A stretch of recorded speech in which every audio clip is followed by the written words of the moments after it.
Welcome back. Before the break, you were watching some excerpts from a DVD, which I think is very helpful, is what the TAC can do for you, which is actually being distributed as we speak. Yeah, about to commence, Harry. That's right. So okay. To all clients from the next few weeks onwards. Yeah. Okay, so people can expect, if they've got a TAC claim, to receive something in the mail. That's correct. When their claim's accepted, then the DVD will come out as part of that package. Yep. All right, and the excerpts we saw were different examples of questions and things of that sort.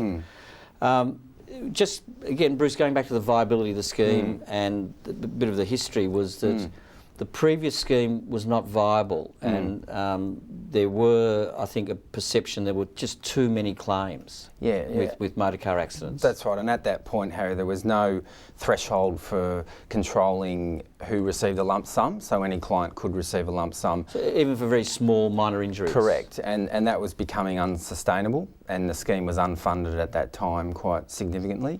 And so the government needed to step in and look at a whole new model, and thankfully came up with a very effective model of the Transport Accident Act, which is now continuing to be successful.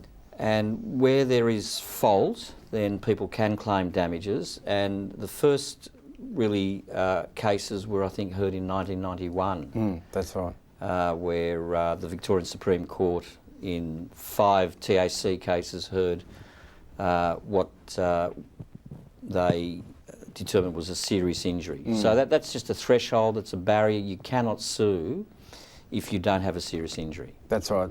So you can't sue for damages. You can get other benefits and medical expenses, rehabilitation expenses, your wages. Payment for time off work, that's correct. All those benefits continue, but you can't, in the end, sue for damages unless you've got a serious injury. Correct. The scheme viability, Harry, it's interesting looking up the web again today.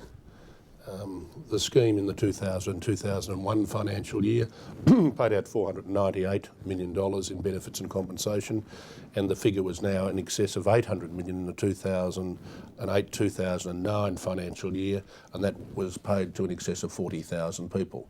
Again, compensation is not just lump sum compensation, it is for the medical expenses, loss of earnings and all the other benefits. But that's right, isn't it? Most of the benefits are really the, if you like, the no-fault benefits of medical expenses, whereas common law is a small part of the scheme. It makes up about a third of our payments each year, and so the remainder of the payments are for treatment, rehabilitation and long-term care. We obviously have a number of clients who have very serious injuries and need services such as attendant care, so that makes up a significant amount of the money that we're paying out in compensation as well.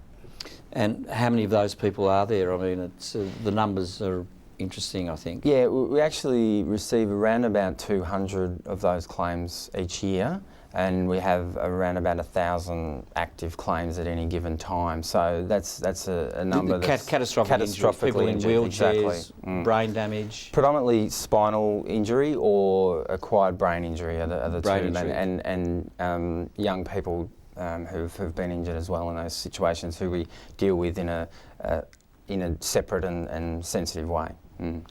And that leads me to, you've got some cooperation with the Victorian Work Cover Authority as well, in terms of looking after long-term injured workers. That's right. Who are, in effect, catastrophically injured. Yes, because TAC built up expertise over the past 20 years, WorkSafe made a decision to move its clients in that situation to TAC, and we now manage those claims for the WorkSafe scheme as well as the TAC scheme. But there's obviously there's not as many people in that situation. No, exactly, that are injured in the workplace, thankfully, exactly, Harry. Yeah. Well, there's another thing I saw here, which is indexation of the benefits annually, so that it doesn't fall behind CPI. The benefits, those no-fault benefits, are indexed. Exactly. I see here the loss of earnings has a maximum of 1,035. I see it's got some fatal dependency benefits, so if there's a deceased, the deceased dependents can get lump sums. That's correct. Impairment benefits were amended in 2004 in December to be increased to a much higher figure. Yep. And there's also common law thresholds which have increased in value. Yep. Okay.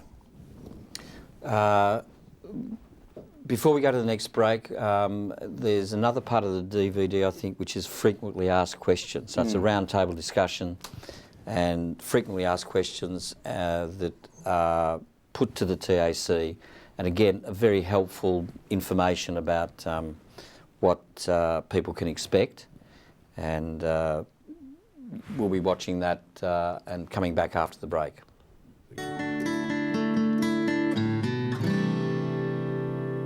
Here are some of the questions that we are most often asked. But remember, every case is different. You should contact us for more detail about anything you think may apply to you. I've sent in my receipts and my expenses form to the TAC. How long will it take to repay me? It can take up to 10 working days for us to reimburse you, and the funds will be directly transferred into your bank account.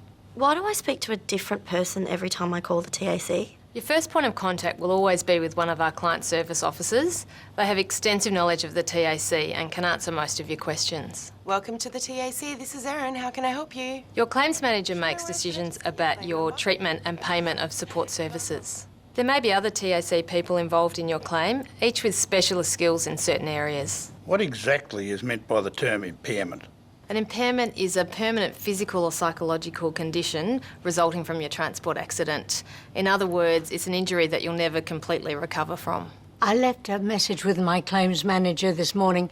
How long do you think it'll take him to get back to me? You can expect a call back within 1 working day, or if you write to us, we'll respond within 10 working days. I read about damages somewhere. Yeah, what are damages? If you're seriously injured in a transport accident and it was somebody else's fault, you may be able to receive a damages payment. This only applies if your injuries are serious and there's somebody else at fault who can be sued. Yeah, I'm already getting my medical bills paid by you guys, so what's the payment for?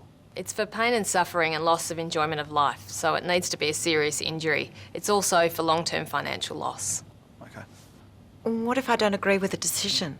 Your first step should be to contact us. We'll explain the decision to you and try to address some of your concerns. And if I'm still not satisfied?